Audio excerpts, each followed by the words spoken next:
I want you to imagine something. You've been practicing all week. You're excited to play. You walk up to the first tee, take one swing, and the ball slices into the woods. Reload. Hit another one. Now you're hitting your third shot before you've even left the tee box. Sound familiar? Here's the crazy part. It has almost nothing to do with your golf swing. It has everything to do with your strategy. Today, we're going to talk about the same framework that I use with beginners to dramatically reduce lost balls, often before we ever change our swing. And a word of wisdom to get us going: winning isn't everything, but wanting it is. That's Arnold Palmer. Why do golfers lose balls? Not because of mechanics, because of expectations. They think the driver is the longest club.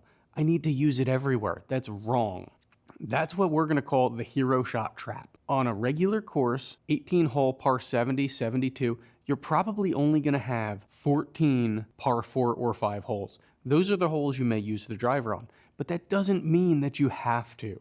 Because you know what? On a par 5, if it's 500 yards and you hit 200 to 240 yards on your drive, okay, great. Your next shot, you're going forward. But if you hit that ball into the woods, that's not your best move. You can just as easily hit a 5-iron, hit a 4-iron, hit a hybrid, or a different wood, and basically do the same thing you want to do, and it's gonna put you in a better spot.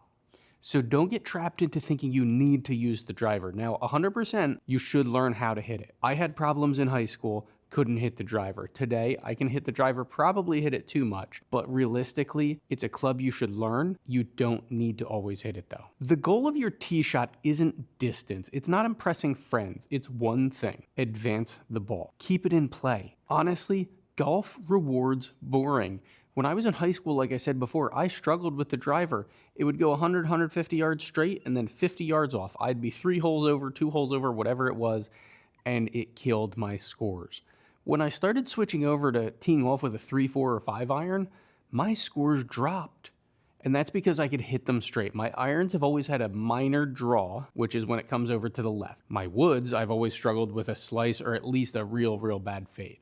Today, I can hit everything fairly straight, little bit of fade on the driver, little bit of draw and everything else. But when I was in high school, those irons saved me. I started scoring better by playing smarter off the tee, because once I got within about 150 yards, I was pretty solid, especially chipping around the green and putting. But the ability to get off the tee set me up for the rest of the day. If I hit driver on every hole and was off in the woods, it was not going to be good. So let's talk about the Fairway framework. What club gives you an 80% success rate? We don't want to be thinking which club goes the farthest. We've talked about distance profiles before. Check old videos if you haven't seen that yet. Your clubs aren't one distance. They're not exact. There's a pattern though.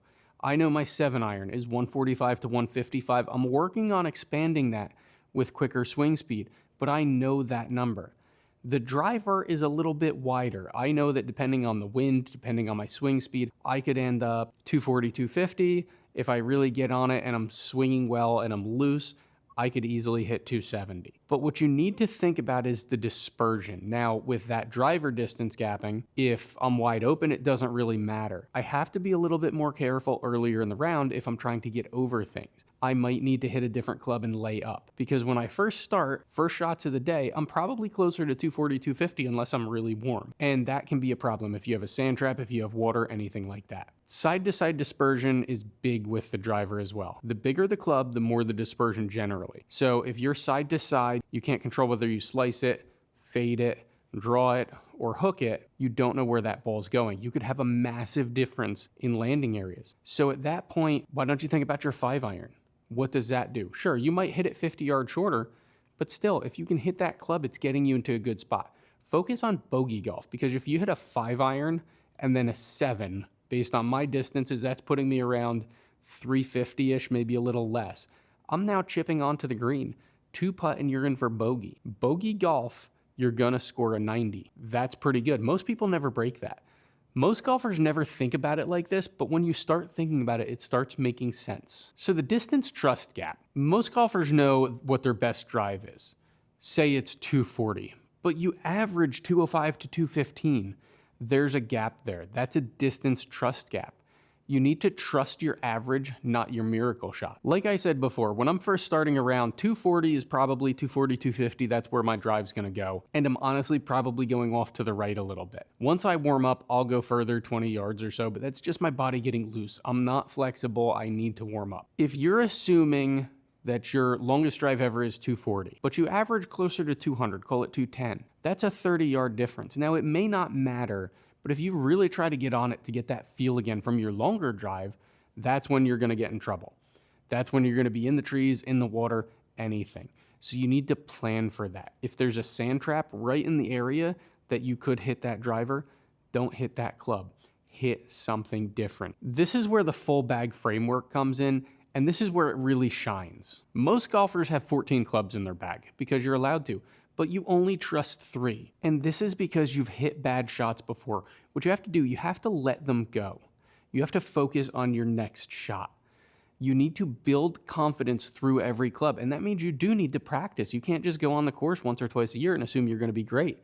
You might get lucky and break 100 each time, but if you put the effort in, you'll do better. If you keep watching these videos and working through with us, you'll do better. The goal is I can advance the ball from anywhere, not I have to hit the driver off the tee. Find a good spot and use the club that'll get you there. Now, course management's a biggie. Aim at the fat side, play away from trouble, accept bogeys, avoid doubles. This is where strokes disappear. So off the tee, I always have a fade. It's about a 10 to 15 yard fade, which is much more manageable than my slice that I used to have. Occasionally, I'll draw it, but it's either straight or a fade. So what does that mean for me? If there's no trouble, I'm gonna be aiming more left side of the fairway. What that does, it gives me room to come back over onto the fairway. If there's trouble to the right, I'm definitely aiming left. If there's a sand trap, water, anything like that. If there's trouble on the left, well, lately I've had a little problem where I will hit straight and then I'm in the water. But what I've learned is if there's trouble on the left, I'm still aiming a little bit left, but I'm staying more centered because I'd rather be in the rough off the right side than hit one dead straight and end up in trouble. So what I do is I look at where the trouble is, figure out what club I can hit where, which one do I trust the most, and that's what I'm hitting so that I can set myself up to have a good next shot. Playing away from trouble gives me the opportunity to get close to the green on my second shot or on it, and then either chip on and 2-putt or 2-putt from the green. That's a par or a bogey. Making mistakes is where you'll start seeing doubles, triples, even worse, and nobody wants to see that. That blow-up hole can kill your round. And we all know you can't just get over it once you have a bad hole or a bad shot. But what you need to do then is take a breath and get over it. Even the pros make bad shots. We saw them. We see them every time they go out and play. They're getting into trouble and recovering from it. You have to let that go. And a biggie, when you go out to practice, don't hit 50 drivers. Like I said before, you're hitting that 14 times a round. Hit 10 drivers, 10 hybrids, 10 7-irons. If you want a practice plan, comment free guide down below. We'll send you the link. Compare what you're doing, track everything, build your distance profiles, and learn to trust your numbers. Having a plan for practice is what's going to help you get better at golf and be more comfortable with your clubs.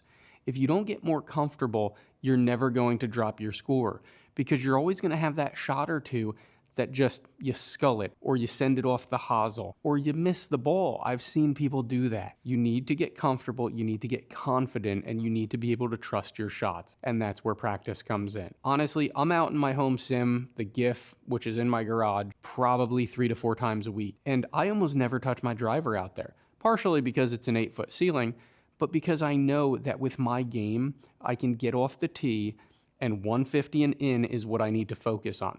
So I'll hit some 7-irons. I'll hit a ton of wedges and I putt all the time because that's what's going to drop your score. Get yourself in a good spot, make your approach, chip on, and putt. It's that simple. Here's what I hope you remember from this video. Your job on the tee isn't to hit the longest drive of the day. It's to hit the next shot. Every ball you keep in play is another opportunity, another chance to improve, another chance to enjoy the game. Because confidence doesn't come from crushing one perfect drive. Confidence comes from knowing no matter what club you pull, you're probably going to find your golf ball. Now that we can consistently get off the tee, the next question becomes, how do we actually hit greens? Or if a shot does go awry, because they will, What do we do next? That's where we're going next. This is where everything starts to come together because golf stops being about simply hitting the ball. Now it becomes about controlling it, learning how to make the ball start where you want, learning how to control distance, learning how to build confidence instead of hoping for a good shot. That's exactly what we're going to cover in this series. Subscribe so you don't miss the rest of it, because this foundation is what everything else in golf is built on. We'll talk about exactly how to improve your swing, recover from trouble, sharpen your short game, become a better putter, and most importantly, enjoy playing golf. If you missed the first 2 videos of this series, check them out. It'll take you through all of this step by step and help you fix it all. It's popping up now, and it's definitely something to watch when you've got time. Don't forget to comment questions down below, and we'll work on answering them on our next live. Make sure to subscribe so we can grow together. Remember, our goal is to help you in 2026 so that we can all play better, have more fun, and love the game again. See you next time.